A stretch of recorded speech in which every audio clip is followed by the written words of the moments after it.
Hi, friends. It's officially fall, a time of turnover and renewal. In honor of the season, I have turned things over on HealthBite and have invited a few of my favorite people to help. In the next several weeks and maybe months, I will be interviewing some pretty incredible folks. As always, I'm going to give you a new spin on health, sometimes in very direct ways, sometimes in more abstract ways. In general, these conversations, though, are going to heal, uplift, and nourish you, mind, body, and soul. Welcome, Patricia. Welcome back to Health Bite, the podcast where I offer small, actionable bites to greater physical, mental, and emotional health and well-being. I'm your host, Dr. Adrienne Udeem. I'm a triple board certified internist, obesity medicine, and physician nutrition specialist, and I have learned in working with patients and clients for nearly 20 years that good nutrition is not just about the food that you eat, but all the ways in which we can nourish ourselves physically, mentally, and emotionally. Together, we will explore the intersection of science, nutrition, health, and well-being in the pursuit of living well. These quick bites, I promise, will leave you feeling motivated, empowered, and inspired.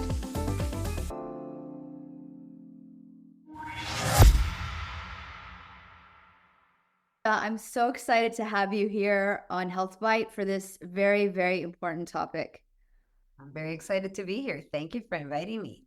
You recently published a book, which is absolutely delicious and so timely, on connection. And I feel like it's weird because this topic of connection has come up for several years now, right?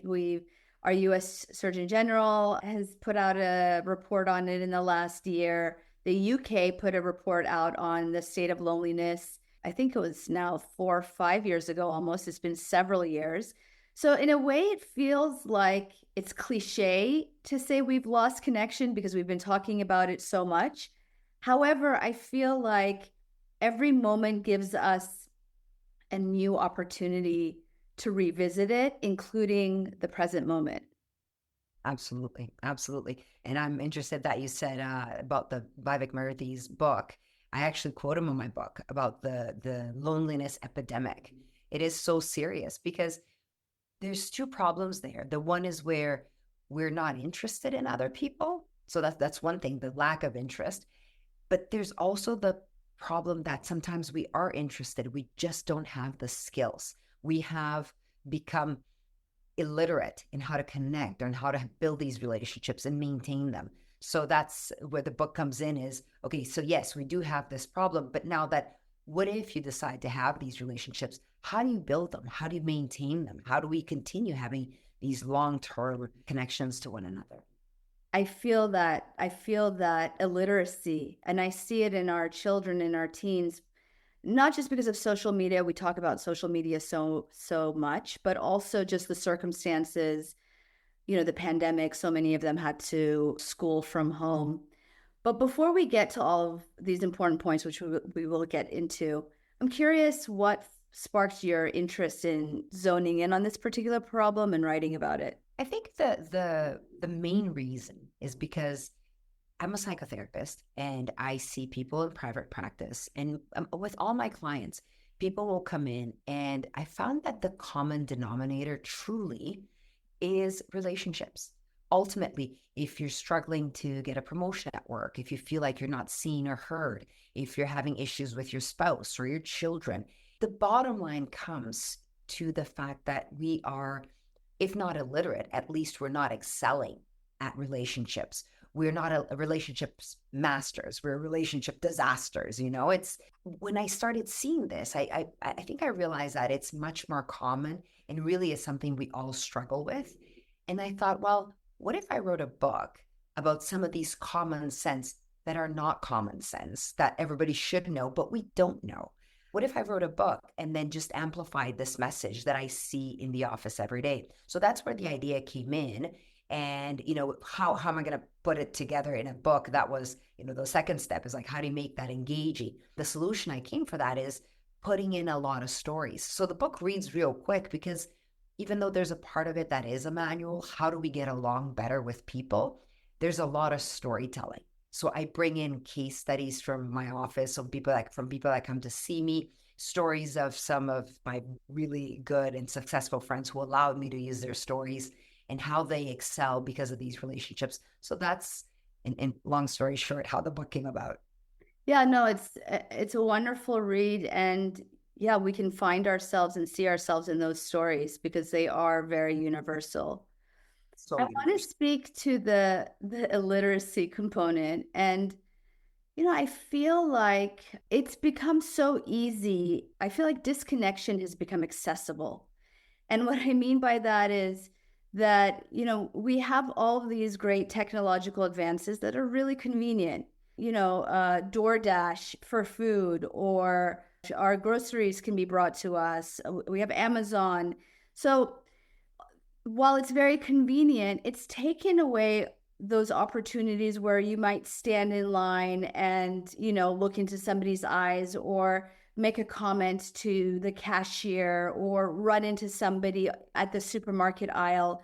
Those opportunities to meet and connect have essentially been engineered out of our lives. But it's also so convenient, right? And then I think there's another layer on top of that, because I think the pandemic really did change our way of doing things. We haven't quite, I don't even want to say quite returned, because perhaps it's not even, there is no return. We've realized that we can effectively conduct our businesses from home. We can have consultations via Zoom. And so there's less of this initiative to go back to being in person, again, because of convenience. And now it's become maybe not only illiterate, but also lazy. And I see that pull in myself, right? There's an extra hurdle to get over in order to get out, put your clothes on, and do things IRL. Can you speak to that a little bit? Do you feel that as well? And maybe you can talk a little bit about why that is. Maybe there's a psychological component towards that shift towards laziness. And then how can we obviate that? I think as you were talking, there was a word really resonating in my head, which is the contactless delivery. And I'm like, oh, Chris, no, not contactless. I'm already like ordering online. You're already coming to my house, and contactless, you're just going to drop it there and leave and take a picture that it was delivered. It has come to a point where we don't interact at all. And, yes, it is very convenient. Absolutely it is, because I don't have to pick it up. I'm doing something. I might be seeing a client when I'm done. My lunch is there and it's all good. There is the aspect of it, which is very convenient. This being said, I think we have to become intentional because we know it's bad for us, right? And I think the lack of connection, we are gregarious human beings. We are connected individuals. If you think of psychology of babies, remember, babies that are left there where you give them food, you give them water, you change them, but you don't touch them, you don't speak to them, you don't connect to them, those babies don't thrive. Those babies tend to actually die, which shows you empirically how much of a necessity connection is. So it's not woo-hoo stuff like, oh, I don't know, maybe I will, maybe I won't. When you say that, yes, we are becoming lazy and disconnected, I agree. The same way nobody's really compelled to, I'm going to go run today, I'm going to go work out today, I'm going to go eat healthy today. I also think I'm going to go make connections today is something that we need to call ourselves to do and be intentional and be disciplined about it, because it is good for us. It is necessary for long lives, for dementia is also associated with a lack of connection. So there's a lot of reasons for why we need to remain connected. And whether it's COVID or the facilities of day to day, like the ease with which we don't need to make connections, if these have made connections more difficult, I think it's on us to make it intentional. And I like I can go on and on about this topic because this is what I do, but I'm like, if you want, here it is. These are the steps we can do to make sure we keep connections alive. Take your calendar. Let's pull our calendars up, people. It is 2024. How many months do we have left? How many active connection outreach will you make? Call your parents right now. Whoever's listening to this podcast, call your parent today. If you don't have a parent alive, call an uncle or an aunt or a cousin, right? The importance of this. So I think it is intentional. We need to start step by step because it makes a difference for them, but also for us. It's interesting that you compare the behaviors to eating well or exercise, because I think the way I think about it, at least, is if I really wanted to connect with this person, or like, it should be easy, right? Like I should want to do it. When I think about it, I really do, but there is that inertia. And I think what you say is that we have to overcome that inertia, just like we have to overcome the inertia of any other habit. Anything that is good is not easy. I mean, it's hard to say, but it's true, right? However, everything that is good is not easy to push through that initial hurdle and get the momentum going. But once you get going, oh, it's so good. Oh, it's so good to be healthy. Oh, it's so good not to go to the hospital, not to get sick. Oh, it's so good to not have issues. You know, you speak a lot about health and all this. So it's so great to be healthy. And health does have this psychological aspect of connection and relationships because that's how we are made. Yeah, absolutely.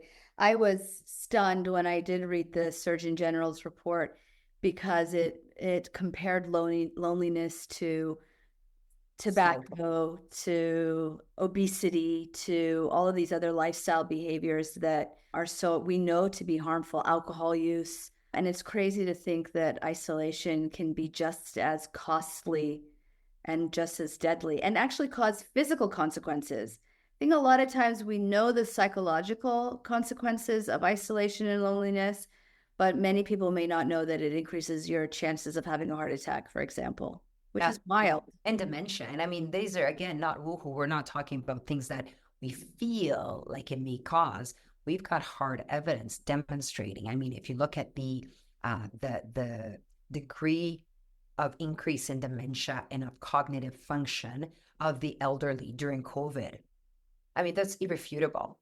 It's irrefutable, the impact of loneliness, the impact of lack of connection, of relationships. So that's definitely something that we need to address and, you know, let's improve and let's do more of. This being said, the second thing is, even if we do want to, a lot of us don't know how to keep and maintain good relationships. And I think this is a little bit of what the book comes in and says, all right, because it's, you know, it's like, all right, I know I need to eat healthy. Yes, we all agree. I'm sure 100% of your listeners know, and all my readers are like, yeah, of course, relationships are good for us. Great. How do I get along with that difficult coworker? How do I get along with my sister who just gets in my case all the time? And my mom, oh my God, my dad, he doesn't get me. How do we get along with people? Because ultimately it's, you know, the big philosopher says the evil is others. We are all perfect. So how do we get along with these other humans in our lives that are so difficult? My partner, my kids, and everyone else. That's an important point that I want you to touch on. But before that, I feel like we need to understand the setup a little bit. And as you were speaking, it made me think we have this baseline of normal, contentious, let's say, or difficult relationships, right? Or disagreements that have always been there. But I feel like right now, the level of discord and disagreement feels so amplified. Like our disagreement over politics feels so amplified. I mean, I always remember there's always been divisions in politics, right? There's always been disagreements during Thanksgiving, but we saw this kind of be ratcheted up somewhat during the pandemic. And we all thought, I think, that once things settled down and, quote, went back to normal, that we would simmer down as well. But it feels like we've just continued to escalate, right? Can you speak to why that is. Like, what is going on, and why do we continue to like ratchet up that temperature? I think I'll go back to our inability to our inability to have good relationships, our lack of skills to get along.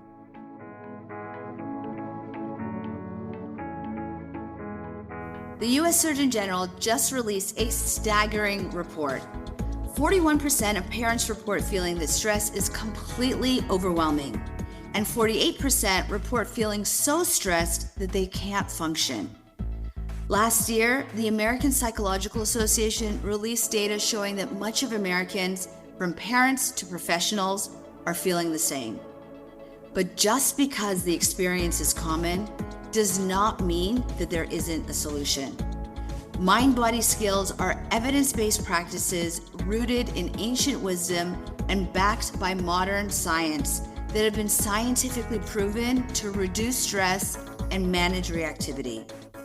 I have created a 6-week live program that teaches you how to shift from reactivity to resilience. I call it Resilient Minds. These groups will be highly experiential, as I will guide you step by step in breathing, meditation, guided visualization, journaling, and other similar practices. In just 6 weeks, you will learn powerful mind-body skills to help you master your response to stress, reduce your reactivity, help regulate your emotions, and improve your health. These groups will be intimate and led personally by me, Dr. Adrienne. Space, of course, is limited, so don't wait. Head over to my website, www.dradrienneudim.com. By signing up for my newsletter, you will receive exclusive updates for when registration for Resilient Minds goes live. Let's learn together and build the resilience you need to thrive.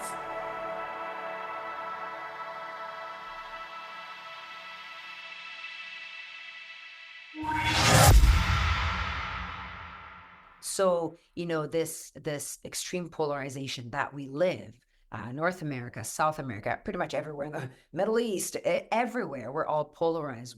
Everybody is kind of on a side. You cannot have I actually had a conversation where, I was trying to be more moderate. I'm like, because I'm not really, I'm not part of the extreme right. I'm not part of the extreme left. I'm kind of like center over there. I like some of these policies, some of these over here, and but you need to position yourself. And I'm like, I am positioning myself as somebody who sees that there's good here and there's good here. But no, it's like you need to position yourself as in right or left.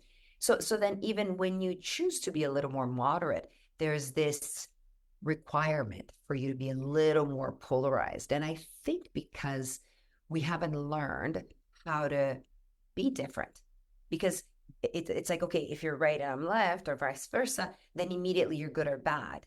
Whereas really the most interesting thing is, well, why is it that you think that way, right? Having this curiosity to ask that second question.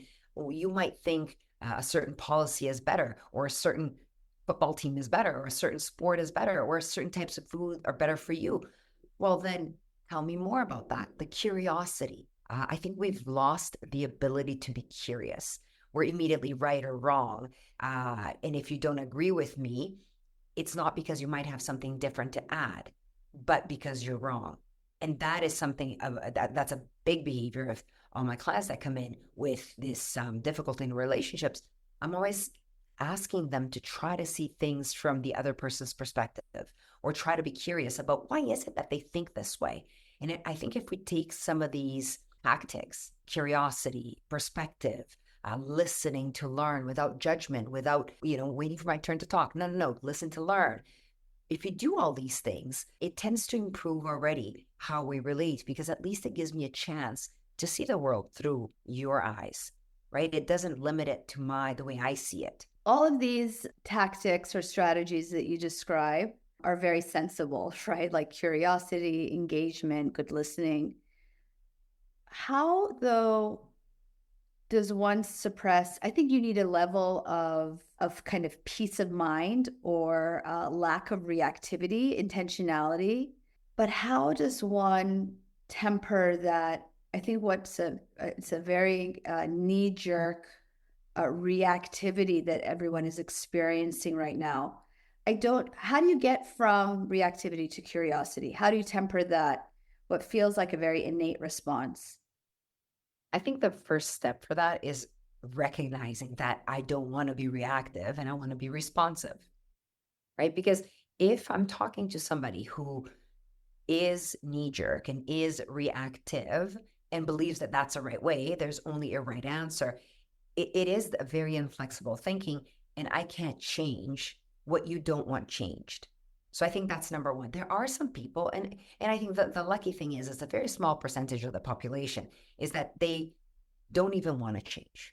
For those, I can't help you if you don't want to be helped. For the other majority of the population that we tend to have these knee jerk reactions, it really is about, again, the intention and really wanting to change and really recognizing that responding is better than reacting. I think the biggest thing we need to do is get you on the bandwagon of, is responding better than reacting? And if you agree, all right, we have you on our team. Now, once you're on our team, of course, you're still gonna knee jerk react because that's just how we are. But then if that's not what you want to do, every time you do it, then we do the technique. It's like, shoot, I did it again. How can I create a space between my reaction and my response? So that's what we do, like in therapy with people that want to be more tolerant or people that are having difficulties with family members and spouses and children. It's like creating that space that does exist before we blow up or before we say something hurtful. We open up that space, recognizing that there is a space, and then how big can you make that space, and a little bit wider until it gets to a point where you have the reaction is internal. You're like, oh, I want to kill you, but you know what? Nope. Let me try to see this from your point of view. Hang on a second. What are you saying? Oh, all right. I still disagree, but I don't have to go there and say something mean or hurtful or whatever it is. But that's like the last page of the book. The first few pages are about making mistakes and being generous with yourself first so that you can create that space. And every time it gets bigger and bigger till the point where you truly are responding to things and not reacting. I'd love for you to say more about the generosity piece.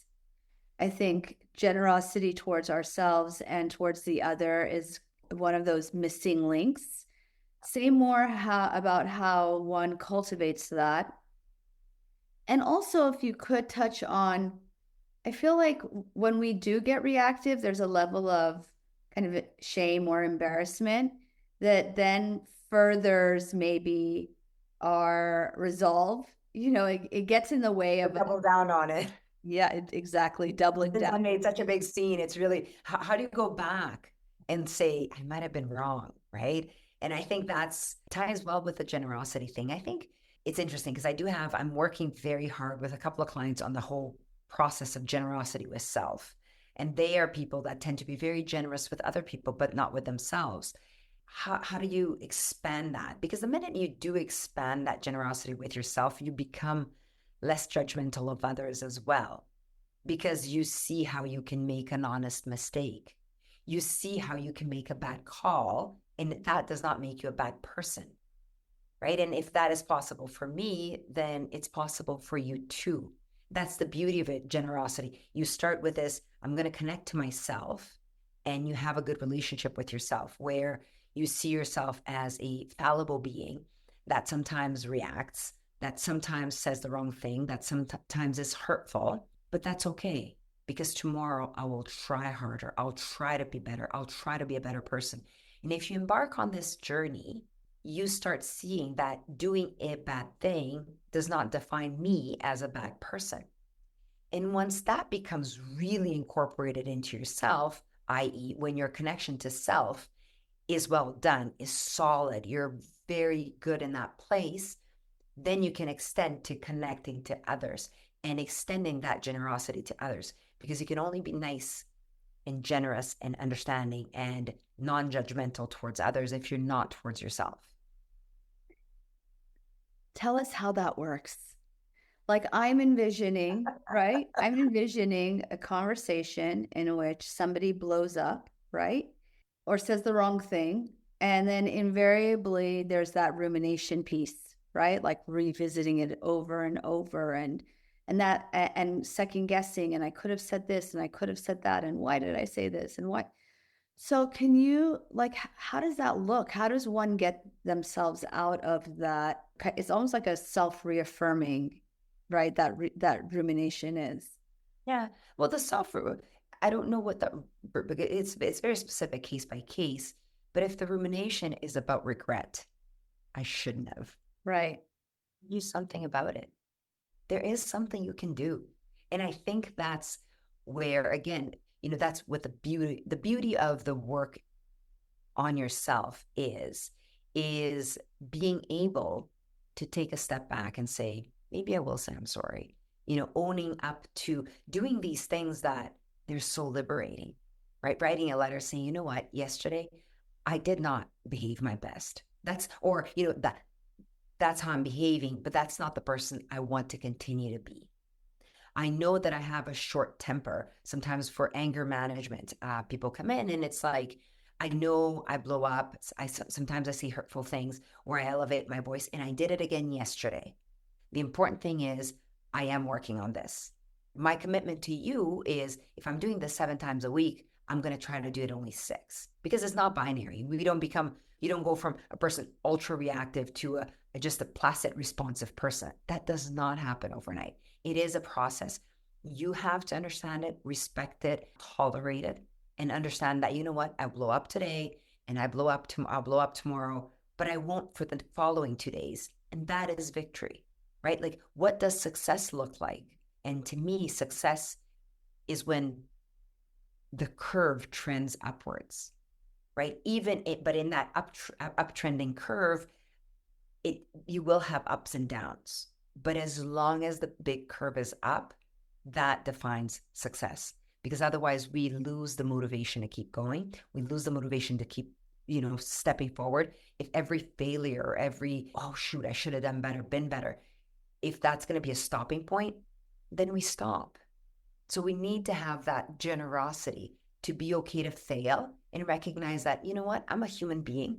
I failed, but that's okay. I will continue on the path. Yeah, it's like bringing the growth mindset into relationships, which it's not something that I've thought of. Okay, so I mean, that's addressing the personal piece, right? Like taking ownership when you are the one. How do you react or respond when you feel like you're on an impasse or at an impasse on the other side? So you feel like you're willing, generous, open, but the other party, you feel like you're at a standstill in terms of where they stand. How do you get around that? I love it how you put the connection to self first, because that is the first step.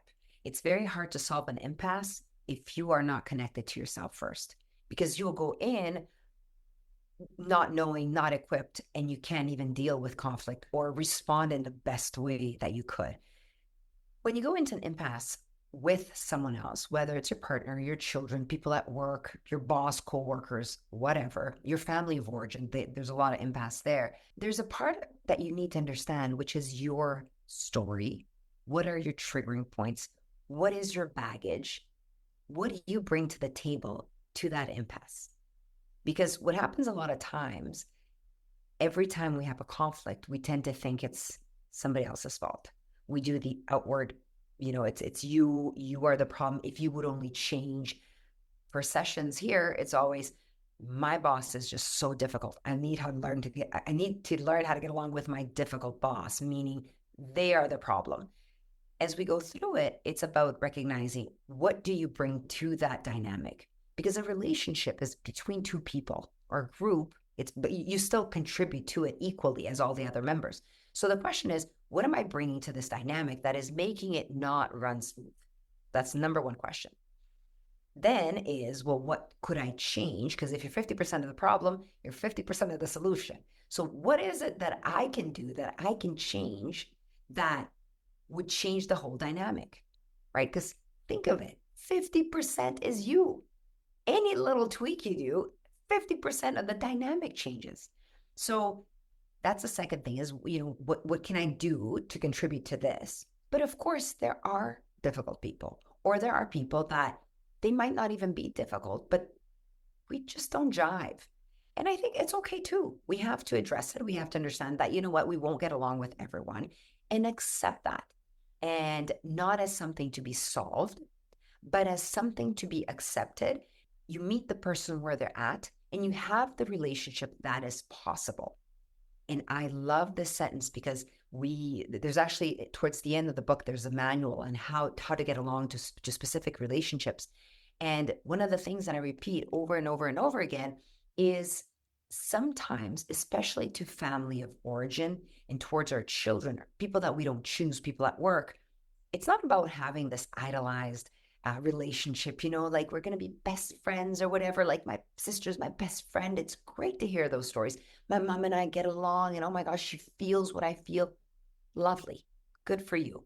But if that's not possible, why don't we have the best relationship possible instead of being forever frustrated of the relationship you desired and you will not have? That disconnect is where the suffering is. The minute you let go of the dream and you're like, okay, this is what we're at, this is what we can have, let's have the best whatever relationship we're able to have, then your outlook towards it is different. Your expectations are different. And that's where all the suffering is, the expectations, the comparison. Then you become free to be friends or to relate to who really is there and not that fantasy person that you created. Isn't it ironic that actually letting go of the dream allows you to get closer to it? Absolutely. Absolutely. I love that. I never thought of it that way. Letting go of the dream of the idealized relationship allows you to get closer to the idealized relationship, which is a better one than you actually have. I love it. I love it. Very true. Quote it in your next book. I will. I'm recording. It's a great insight because that's exactly what it is. Can you walk us through some of the other steps? So awareness is a big part of the strategy in terms of enhancing connection with others. What are maybe a few other key steps that you can highlight? Awareness awareness I always say is the first one, and it's the best one, and it's the most important because it is recognizing that you are part of the problem as well. And I think the minute you realize that and you incorporate it, then you're like, shoot, maybe there's something I need or should do. So it just opens your mind to even think in a different way. So that's number one. I think it's the core, the crucial necessity for then you to be able to do a few steps like the listening with curiosity, the judgment free. If you understand that you're not right, that there are different ways of thinking or doing things, if you have that awareness, then of course you can listen with curiosity and no judgment. Of course you can listen to learn, right? You can trade certainty for curiosity because all of a sudden it's like, well, maybe there's something I'm contributing to this. Maybe all these certainties that I have, right, are contributing to the conflict that I'm having. Understanding perspective. Right? We've talked before, we're friends, and I know your background, where you were born, how you were raised. I was born in Brazil, raised in Brazil. Do you seriously think we're going to agree on everything? You have different baggage than I do. We can be friends and meet each other and have aligning visions on a lot of things. But other things, if we have big conflicts, the first thing I'm going to go and think is, what is it about her story that makes her feel so passionately about this? What is it about her background or her values that make her feel like this relationship is worth fighting over or giving up? And then that all of a sudden unlocks a bunch of things in our head. So it is that ability to get outside of yourself and think how the other person is thinking. Walk a mile in their shoes, walk a mile in their eyes, and that is liberating. And I'll tell you, that work is what allowed, I'll tell you a trade secret.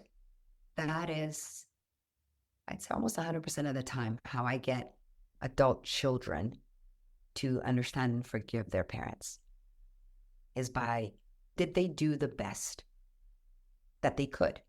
Because again, it's like, no, but they did this and they traumatized me. And you're like, yes. And They didn't have other resources, and they knew no, like they did not know better, and et cetera, et cetera, et cetera. They had marks, they had their traumas, they had their issues, limitations, whatever. They gave you 100% of what they had. The only problem is they didn't have much. And I'm not talking things here. I'm talking Right. emotional support, not right. So again, it comes back to you, it comes back to you, it comes back to you. It's always about you. But also, as you were talking, I imagine like getting behind the words or getting behind the anger of the person on the other side, getting behind their reactivity and really understanding like where their heart is, where they are as human beings. Sometimes when we're in that contentious disagreement, the person becomes dehumanized, right? They just become the view and we forget the human behind the view. So I think that's a great reminder. As we're coming to the close of our conversation together, it's been such a quick ride.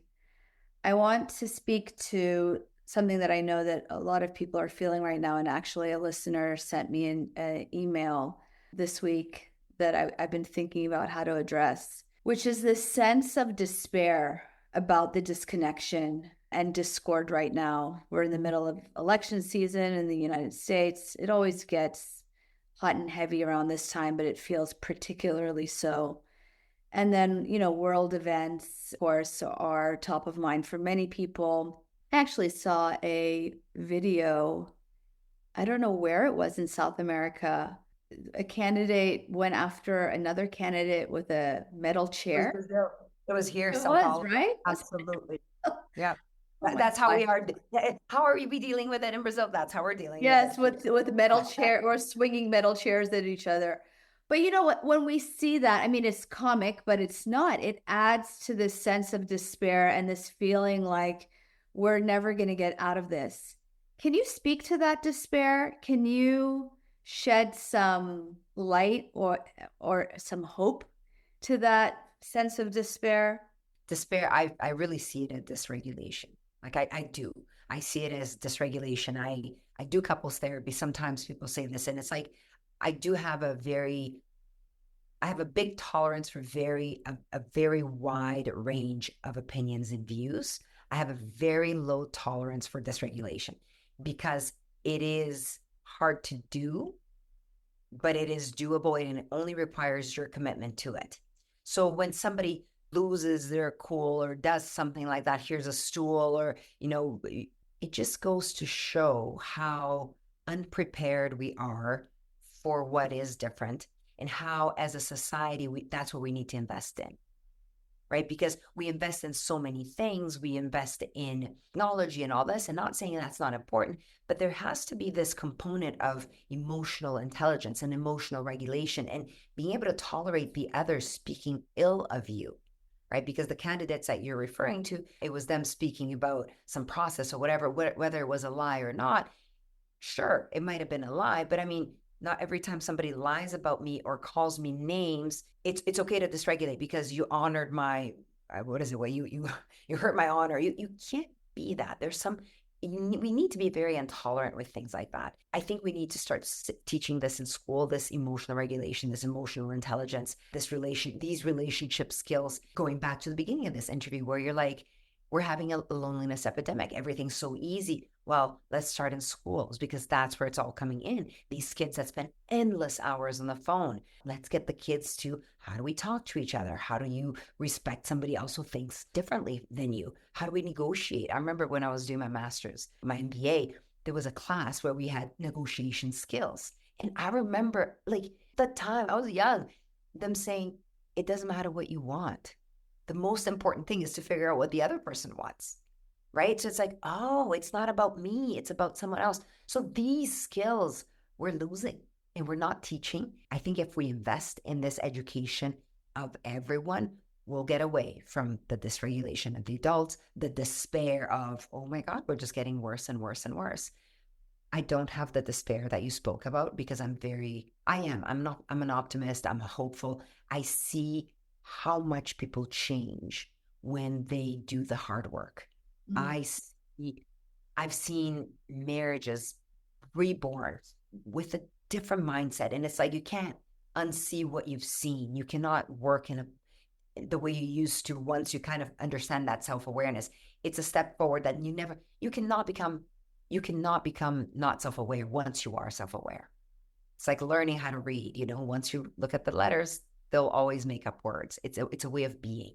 So I think that's what I would love to invest and teach everyone, kids from the beginning till the end. We can teach adults as well. But I think that would make our world a better place, maybe less polarized as well. I mean, it almost sounds like what you're saying is kind of when we do that work on ourselves and for ourselves, it has a ripple effect. So if there are people feeling that despair and don't have maybe the feeling of hopefulness that you do, drawing from your reasons for that hope is the knowing how quickly or how adaptable we are, right? That we can actually create change in ourselves, and that has an impact on the people in the world around us. And I love to end with that sentiment. And the sentiment of be the change you want to see in the world. So if there's that despair, start with you, which is really what you said. Start with you. If you can do that change and take that step, everything around you will improve. Yeah, beautiful. Can you tell us where we can find your book and where we can learn more about you? So my book, Connected, it is so proud of it. Came out this year and it's available on Amazon and anywhere books are sold. I think it's on sale at Amplify. So amplify.com, it'll be on sale there. Find me on LinkedIn or patriciabathory.com. Wonderful. Thanks so much for this conversation. I really enjoyed it. Yes, so did I. Thank you for having me on your show.